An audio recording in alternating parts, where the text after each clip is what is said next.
Nick, very good to see you. Today, we're going to talk through the three biggest retirement expenses and how to control them. And you have to make sure these expenses are part of your financial plan, or you may run out of money.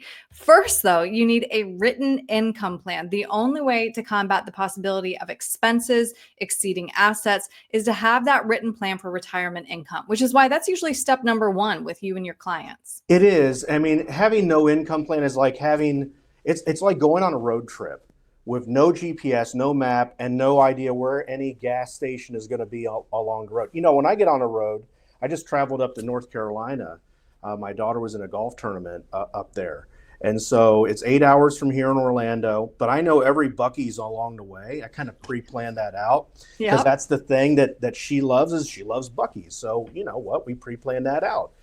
And so not having an income plan would be just like not knowing for me where the Buc-ee's is or no GPS, you know, like I said. And so you kind of have to know those things and it needs to be written so you have a guide to guide you, just like back in the old days, we had the atlas, right? So you have to know when it comes to income, how much can I spend? What's my capacity to spend? How much is too much? You know, how much should be the most I should spend in a year and not go over?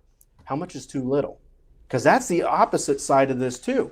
A lot of retirees, they end up spending too little in retirement and they have a lot of money left over, but then they never really lived their life because they didn't know how much they could spend. Mhm. And then another thing you got to know too is where is it actually coming from?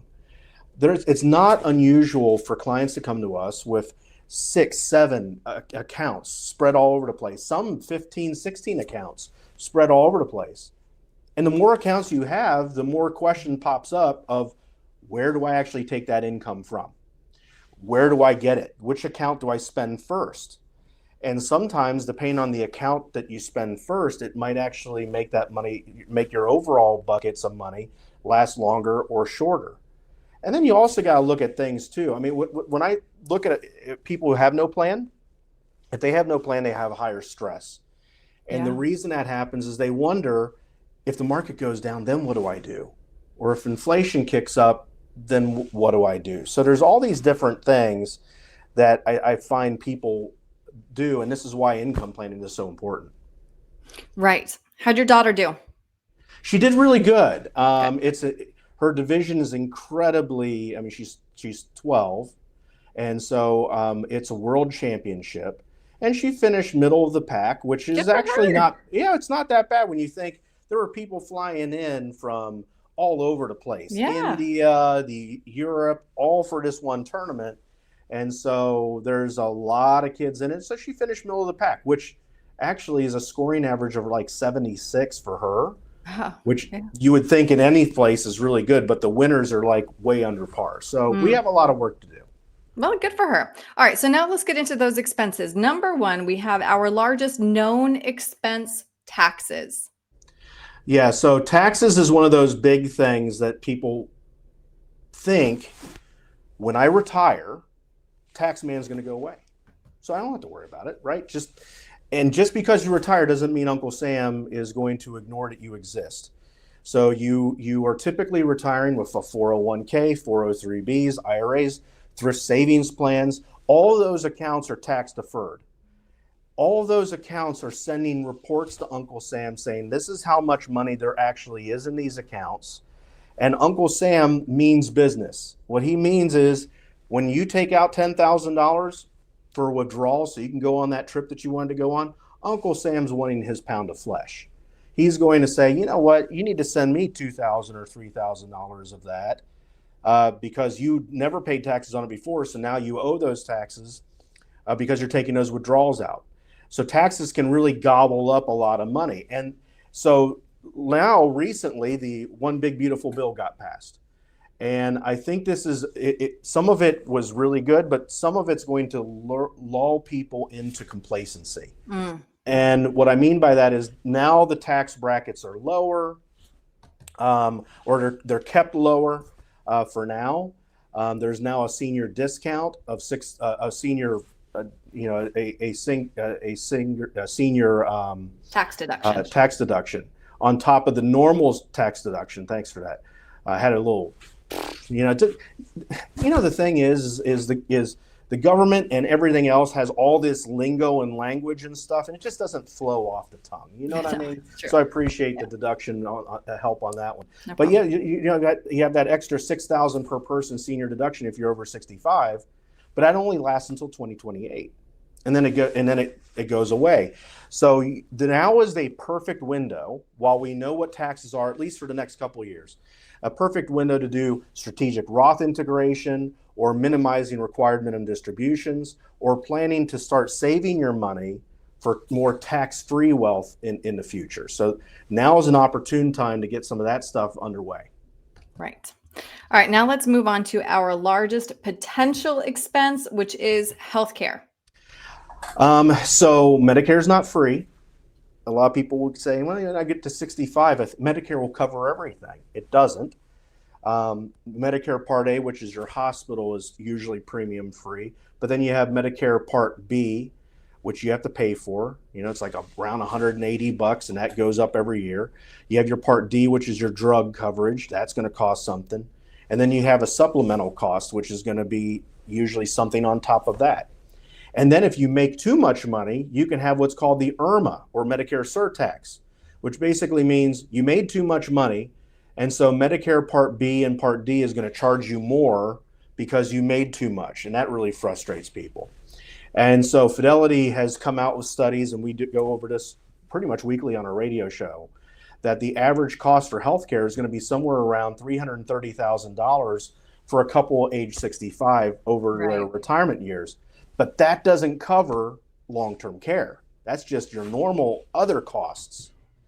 Once you add in long-term care, that is a much bigger expense, just like you have here on the screen. This shows the national median cost in the United States for assisted living, nursing home, and in-home care. And you add in those long-term care costs, that's a lot. And Yikes. a lot of people, they don't want to be a burden to their family. I mean, remember, I don't know if you ever saw that movie Weekend at Bernie's. I haven't seen it. Oh, well. I know the premise. The premise, two guys, their boss has them out to their beach house, boss dies, and they end up dragging Bernie around with them because, hey, they're on this vacation and they want to live their life, so they just drag this dead body around with them. And the same thing in retirement, and same thing with long-term care. Plan now so that your family doesn't have to drag you around and worry about it themselves. Gone are the days where you have one person working and one person staying at home to take care of mom and dad. Now we have two people working just to make ends meet. And so you got to be mindful of that too. Right. All right. Now let's move on to the silent thief, which is inflation. So inflation, I just kind of, this was something we did on our radio show. So I wrote down how much breakfast prices have increased at some popular fast food chains since 2019. Just since 2019. Okay. Since 2019. Yeah, not some of these studies, it's like, oh, since 2004. No. This is just the last 6 years. Taco Bell has increased prices by 72%. Now, I didn't know Taco Bell had breakfast, honestly, when I saw that. Hardee's, or Carl's Jr., depending on where you are, 72%. Jack in the Box, 64%. Dunkin' Donuts, 63% increase in breakfast prices since 2019. McDonald's is up 54%. The one that has increased the least is Starbucks. That's only gone up by 32%. Yeah. But that's probably because it was already overpriced to begin with. And I was going to say, it's also eggs. yeah, well, yeah, eggs, any breakfast food. Skip breakfast. Go on Bacon, intermittent eggs, fasting, yeah. and it'll be cheaper for you. Yeah. But the fact is, it's not just breakfast. It's lunch and dinner.